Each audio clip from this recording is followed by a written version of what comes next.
Welcome to Looking Through Purple Glasses. Here is your host, Laura Levy.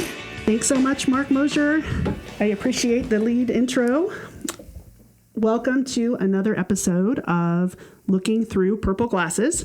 I am your host, Laura Levy, and today I am joined by my friend, Jim Dalton. How are you today, Jim?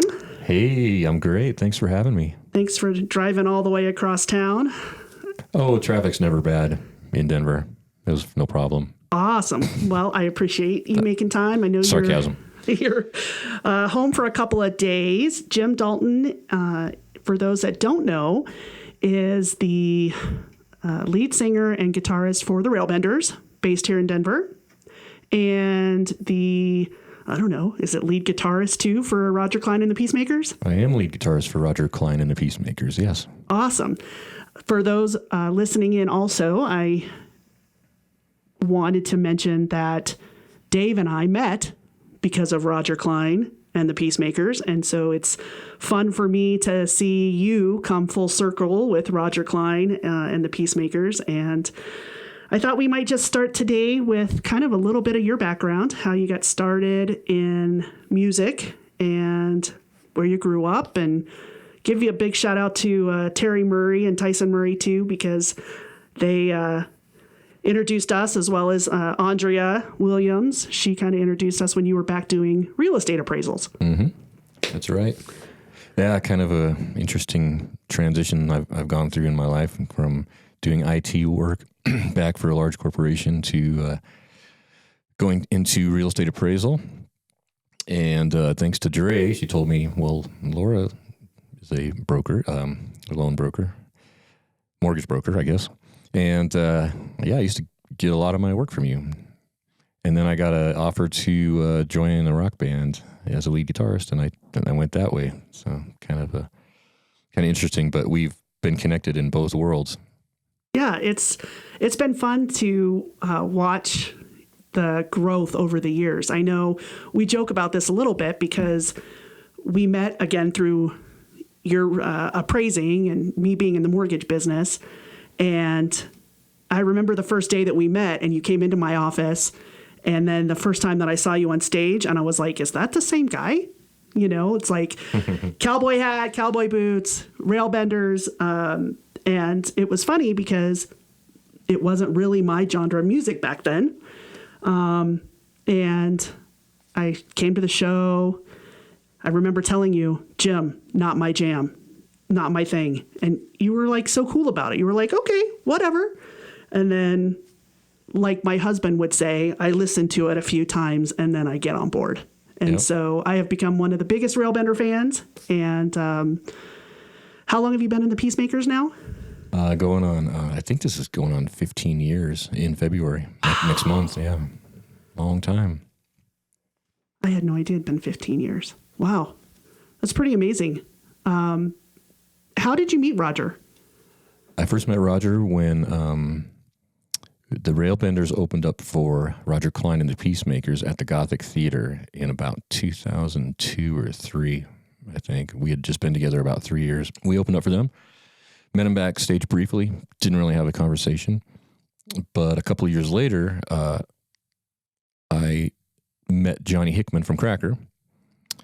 And he came to our show, the Railbenders show, and we became fast friends, and we started a project called the Hickman Daltongang, kind of a mostly acoustic. We did an acoustic record. And Johnny, being good friends with Roger, had sent him a copy of it, and Roger liked it. And then he invited us to come to Circus Mexicus one year, October version. I think it was 2007.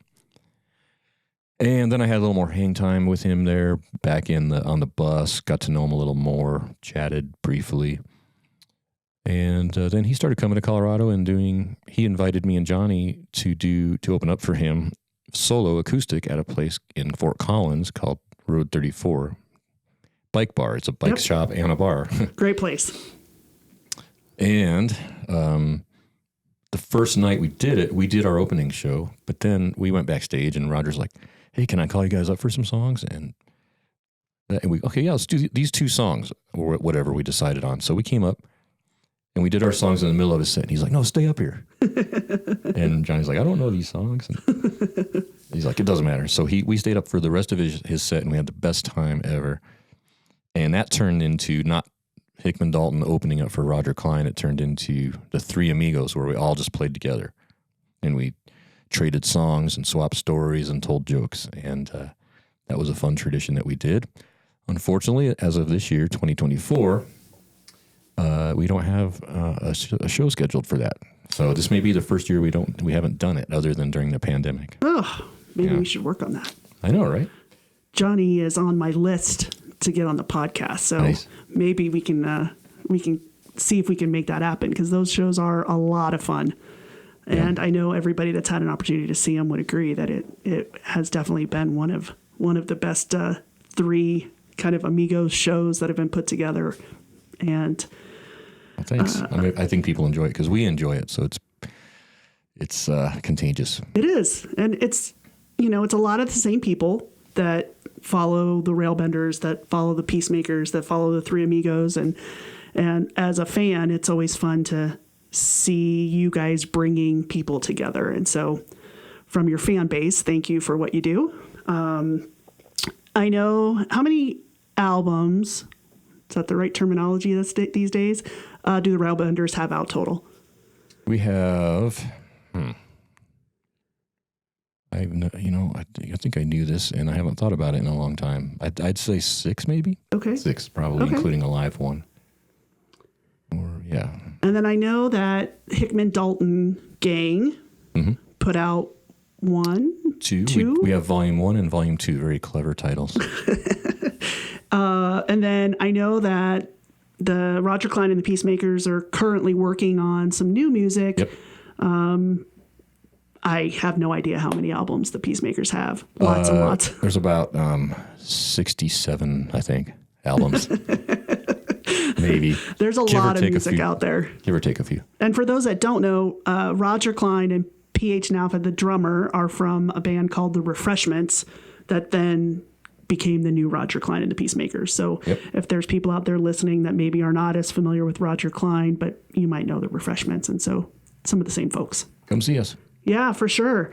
Do you have any Colorado shows right now booked? I know right now we're recording the second week of January, so we're early into it. Right. No, we just did those last month. We did Roger Clyne and the Peacemakers at the Gothic Theater, as well as the Railbenders, 2 different nights. It was so much fun. We got our Denver date in for a while. I'm sure we'll be back.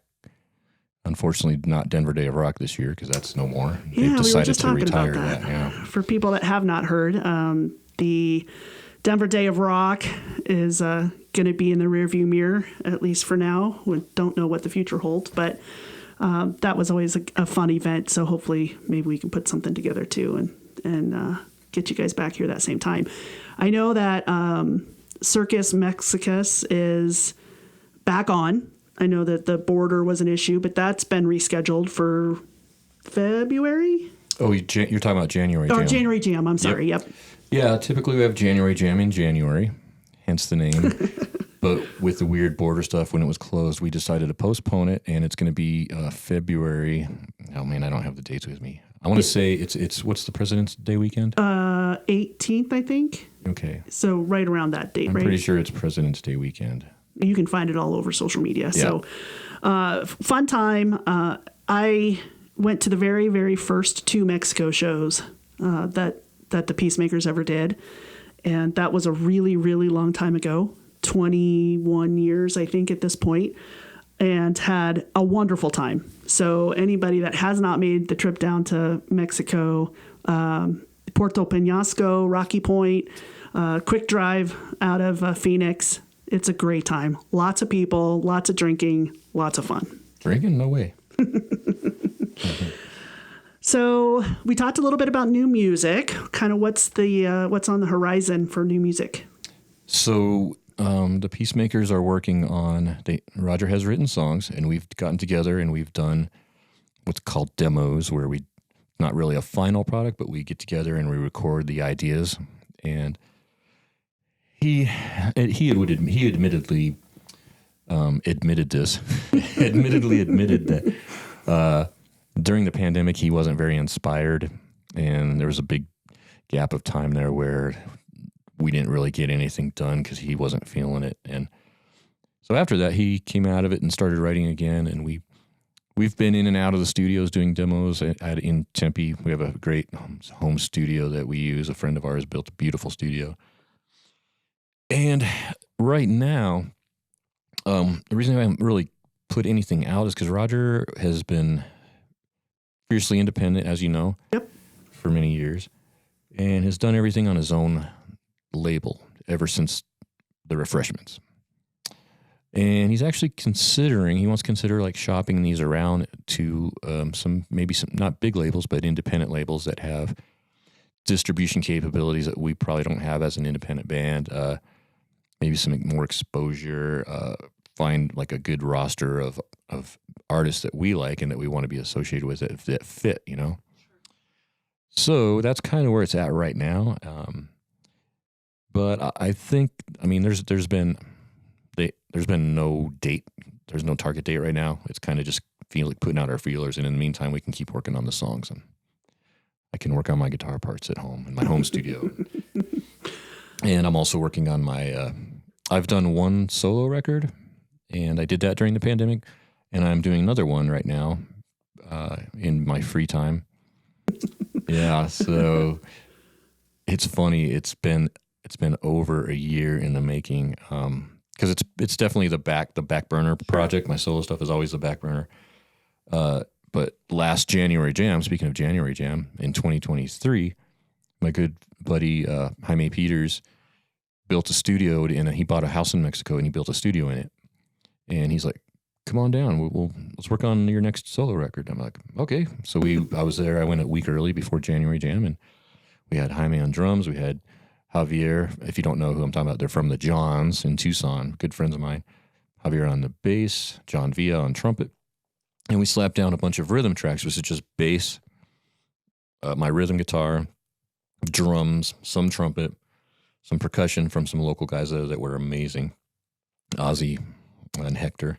And there was also a great guitarist down there who laid down the most incredible jazzy solo on one of my songs. So then I brought the tracks back on my hard drive, and what I do at that point is I bring him to Jeremy Lawton. He's with Big Head Todd and the Monsters. I go way back with Jeremy. He's been our engineer, go-to studio guy for the Railbenders forever, going back to our third record, I believe. Second record, Segundo. He mixed that. So he's done every Railbenders record, and he does an amazing job. So I wanted to go to him for my solo record, and the first record he made sound amazing. So this year in 2023, well, this is 2024, but in 2023, our schedules never lined up, ever. He was on the road, or I'd be on the road. So that's why I had these songs sitting there forever. And we just finally got time in December to do some more work on them. So I'm hoping to get that out very soon. And I think we're close. We're about... Well, right now he's on the road, so he can't mix it because he's on this long-ass Todd tour. I just saw they were in Michigan the other night. Yeah. I'm going to guess we can get it out by May. Okay. Well, that'll be exciting. Between all the touring, because we're touring a lot too now, coming up here. Jim and I were just talking about a couple shows that they have coming up in December, in Dallas. December. Same thing. Dallas coming up, which aligns with the eclipse for anybody that cares. But I think Dave and I are going to try and get down to Dallas for one of those shows. So it'll be fun because we haven't had the opportunity to see the Peacemakers in Dallas. And you're going to drive? My husband loves road trips. It's really, really... He really loves road trips. He really would rather drive. He doesn't mind flying, but he flies so much for work that he would rather drive. And he doesn't mind driving. I just sit there sometimes. So what do you do when you're driving? Like, what do you do when he's driving, like, for 14 hours? I look out the window and ponder life. Yeah. You don't listen to podcasts? Do you listen to your podcast on your free time?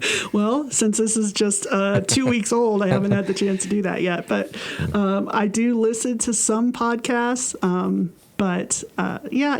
I do work a lot. I'll open up my laptop and use my phone as a hotspot. So I'll work, and we listen to a lot of sports talk, as you can imagine. Oh, which ones? Oh, do you listen to the Mosier's podcast? Or, the one that goes after they record their morning show and it goes to Spotify? I usually listen to the show in the morning. Oh, so you get up at 7 a.m.? Yeah, like a psycho. Yeah. And I'm kidding. I'm not an early person. What musician probably is. Yeah.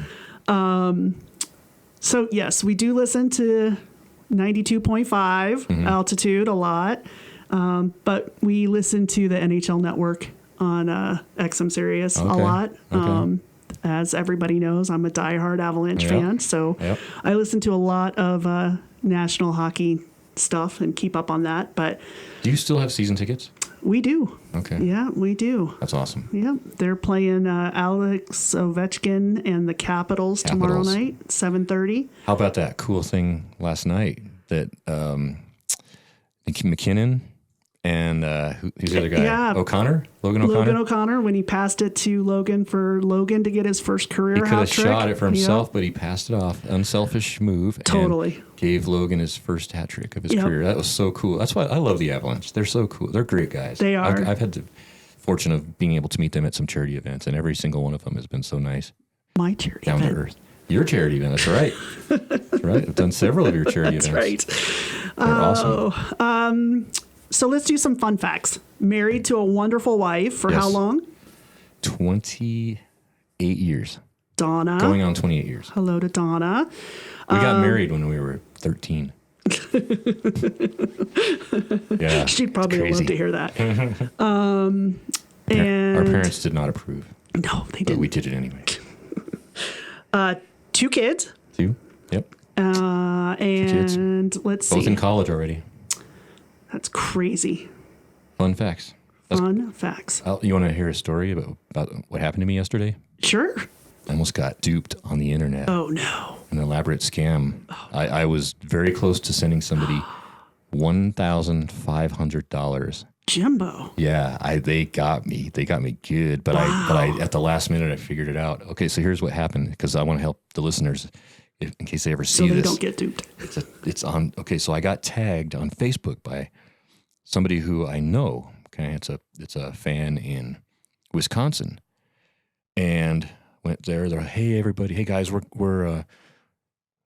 just moved my father into assisted living retirement home, and he wants to sell a lot of his stuff that he doesn't need anymore. And they had this whole list of pictures and prices and everything, and then there was they had a picture of a 2012 Honda Accord, and I messaged her on the side. I said, "Hey, I didn't see a price for the Accord, but you put a picture of the, and I'm looking for a car for my kid." And they're like, "Yeah, it's a 2012 clean title, runs great. If you want it, I can hold it for you. If you want to send a deposit, I'll hold it for you and take it off the list and say that you've already bought it." So turns out I wasn't talking to this person. Oh, no. And the other thing, it was way under market. Way under market price, because I'm like, okay, this is a deal of a century, and I got excited because right? I'm going to get this thing for way less than what it's worth. So I had a little. I'm getting ready. Oh, I asked for the Venmo info. I got the Venmo info. Wow! And then all of a sudden, it's a different name for the Venmo. I'm like, and then I said, "Oh wait, who's this person?" It was a totally different name. Oh, that's my daughter. That's my daughter who uses Venmo. I don't have Venmo, which I could kind of see because, this person's a little older. Sure. Maybe they don't do Venmo. Not everybody does Venmo. Sure. And I'm like, oh, weird. I've all the years that I've known, because we've known them for years. They come to tons of shows. They're in the Midwest. They had us play their house. They hired us to play. I go, all the times I never met your daughter. That's so weird. And then they said, LOL, it's my daughter-in-law. And I'm like, ding, ding, ding, something's going on here. Yep. Wait a minute. And then I go to their timeline on Facebook, and down lower, it showed that they had been hacked. Please don't. Oh. This is not Terry. They're post. I'm like, oh, wow. And then I almost Venmo, because I thought it was this person I was talking to. A very sweet person I've known for many years. I thought that was them, and they were being... They're authentic and they were being also short, because there was a lot of things that were also. When I look back at the thread, I'm like, wait a minute, she didn't even address this, because I said, how was so and so? Didn't answer. Can you send me the VIN, because I'd like to run it and see the features and everything and make sure it's it hasn't been crashed or whatever from a prior owner. Oh, I don't have the VIN. I have to get it from my dad. I'll get that tomorrow. And then they're like, but make sure you send that deposit so I can hold it for you. And then I'm like, okay, it's all, So then I started messing with them. I'm like, yeah, I don't want to really make a decision until I get that VIN. Hey, and then they started calling me on Facebook Messenger. You can do calls on Facebook Messenger, which my computer is not set up for that. So I was like, I texted back, I'm like, hey, sorry, I can't answer. I already knew that they were fake at this point. I can't answer Facebook on my computer. I don't have a camera or a way to do that. It's a computer that can't handle that. And then I said, shoot, I'm on a call right now. Text me your cell phone number and I'll call you when I get off of it. So then I have their Venmo account.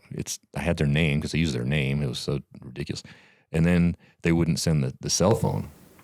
They're like, oh, my cell phone will be off till the 28th. I'm out of town until the 28th and I have my cell phone off. That's total sketch. Yeah. So anyway, long story short, I avoided getting duped out of $1,500, but watch for that scam because it looked like the person that I knew. It looked legit. Wow. It's a good story. They're moving their dad in. Had all these items for hundreds of dollars, like a hot tub, and they had pictures of it. It looked like somebody's house, and they had a grill, a motor, ATV, like all this stuff. Which sort of makes sense if their dad's going into an assisted living. Yeah, sure. Yeah, it's totally believable. Yeah. And So anyway, don't fall for it. Don't send anyone money, even if you know them, if you think you know them. 'Cause I thought I knew them. Yeah, I hear more and more about, I saw Andy Cohen on the Today Show talk about how he got duped. He actually got duped. Wow. He actually sent them a lot of money and got caught. So it's out there. How did he fall for it? What was his his situation was he had lost his debit card or his bank card, and somehow the scammers found out. Either had hacked into his email or something already. You'd have to go back and probably watch the clip on the Today Show for the specifics, but it had something to do with him losing his bank card, and they knew that, and so they reached out to him from his bank and said, we need to, we're going to send you a text message. We need the 4 digits that we text you. And what that was actually doing was letting them into his phone. So every time he would call the bank, he was actually calling the scammers. Oh. And he goes, I got duped for a lot of money. And he never really came out and said how much money, but he was like, it was a lot of money. They got into his phone. So what? They used the app or something? Well, they call forwarded his calls. Oh. And so he hung up with them and he went to call his bank to make that initial call to the bank to make sure that this was all legit. But because he had given them the 4 digits that they had texted him, now they were in his phone and had call forwarding on. So every time he called the bank, he actually called the scammers. Wow. Yeah. Pretty crazy. It is. It's scary. like I always tell people, it's like these scammers, they're so smart, and I'm using air quotations. Take that smarts and do something legitimate. Yep. We tell people all the time in the mortgage business about wiring instructions because there's a lot of fraud around wiring instructions. And so when you buy a house, you can either wire funds or take a cashier's check. And we tell people, if somebody sends you wiring instructions through email, you need to call the title company and verify them, even if they look like they come from me, because somebody could have hacked into my email and is sending them. Yeah. There's historically been lots and lots and lots of fraud associated with wiring instructions. So additionally, if you're buying a house and you need to wire funds, or if anybody ever asks you to wire funds, make sure that you have the correct wiring instructions. It's almost like you just want to take a bag of cash over to the office from now. Does anybody carry cash anymore? Do a withdrawal, get cash and take it over. I know, it's pretty crazy. Did you get Mosier on here yet? No, he's on the list for sure. He too right now has a very busy schedule. Yeah. For those that don't know Mark Mosier, he is the voice of the Avalanche TV. And as we plugged earlier, 92.5 altitude. He has a show with Vic Lombardi and Kane. Brett Kane. Brett Kane, that's They're right. Great. That's my favorite morning show. It's a great show. But I don't listen in the morning. I listen to their replay on that's because you don't get up at that time of the morning. No, I can't get up there early. I'm also bummed because I can't watch Avs games. The classic. Yeah. I don't have cable. Yeah. And there's no way unless you buy Fubo. Yep. But I don't have Fubo. Yeah, it's unfortunate that we haven't had that resolved yet. But Avs are looking good this year. They are, right at the top. And Nuggies are looking good. Nuggets are looking good. I get to watch the national games, like when they're on TNT. Yep, or so ESPN. So I saw them lose to Philadelphia, but they went into Boston, who was on a 20-game home court record, winning. 20-0, and the Denver Nuggets went in there and beat them on their home turf. It was so awesome. It was great. It was great. Yeah. It's so much fun. I haven't been to a Nuggets game in a really long time, but we do watch them as much as we can too. And the Broncos just wrapped up their season, and Rockies are right around the corner. So Rockies again got a F rating for their off-season activity. Yeah. So I fell off the Rocky train many years ago because it's painful. yeah, I think I remember you hearing that you became a D-backs fan. A little bit, yeah, because D-backs, at least they try. Yeah. At least they're competitive. But I have a tie to the D-backs because of Roger being based in Arizona. We got to play at several D-backs games, and they gave me D-back jersey with my name on it. I got one for my kids, so they're cool, yeah. But the Rockies, don't get me started. I know. It's ownership that doesn't give a crap about being competitive. From my perspective, I agree. I don't know anything about it, but it appears that they're making a lot of money because attendance is very high, and it seems like Coors Field is a great ballpark. It seems like they have tons of money to go out and get talent. Because is this correct? I'm not a big baseball guy, but I hear there's no cap in baseball, salary cap. I think and I can't really talk that intelligently about it either, but I do think that there's a cap, but it has to do with media money that you get. So like the Dodgers, they get they're on TV all the time, so they get a lot of money from media. I don't, like I said, I don't know enough about it to talk intelligently about it, but it just seems like every time the Rockies go out to spend money on somebody like Chris Bryant, he plays, 60 games a year because he's hurt. And then you just let Nolan Arenado go for nothing, and you don't do anything to re-sign Trevor Story, and you let John Gray go. It's that like kind of stuff. Yeah, it just doesn't make any sense. Infuriating as a baseball fan. It is. It's hard to root. It's hard to root. I feel bad for the players. I love the players, but can't root for the organization. Speaking of which, we're all crossing our fingers because today Todd Helton could become in the Hall of Fame. Wow. That's going to be released today. So I'm going to put the juju out into the world and say it's time for Todd Helton to become a member of the Baseball Hall of Fame. Let's hope so. He deserves it. He does. And let's do this. Since it's the week before the AFC and NFC championships, when this is being recorded, let's make predictions for that and the Super Bowl. Who do you got? So my dad is a lifelong Detroit Lions fan, and I don't root for many things about Michigan. And I'm pulling for the Lions. Me too.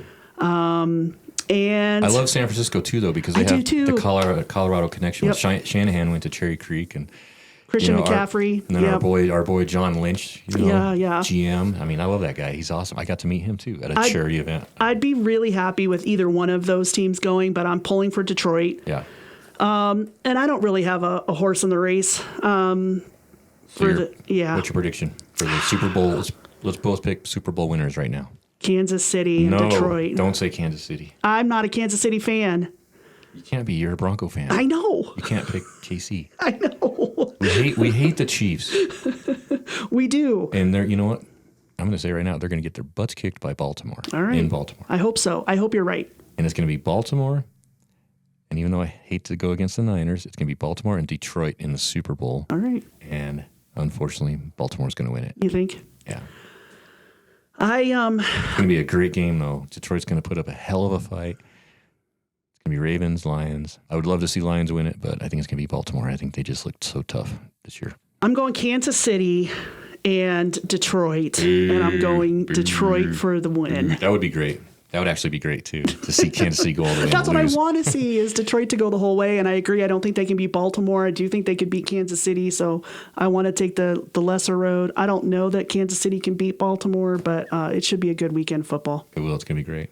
Well, thanks for having me. We talked sports, we talked music, we talked fraud on the internet. That's right. We covered a lot of different topics. I like that it's wide open. Yeah. I overextended my welcome here. No. You're welcome anytime. We'll have you back again, maybe when the Peacemakers album actually gets released and talk through that. And then maybe the next time Roger's in town, we'll drag him in and get him on.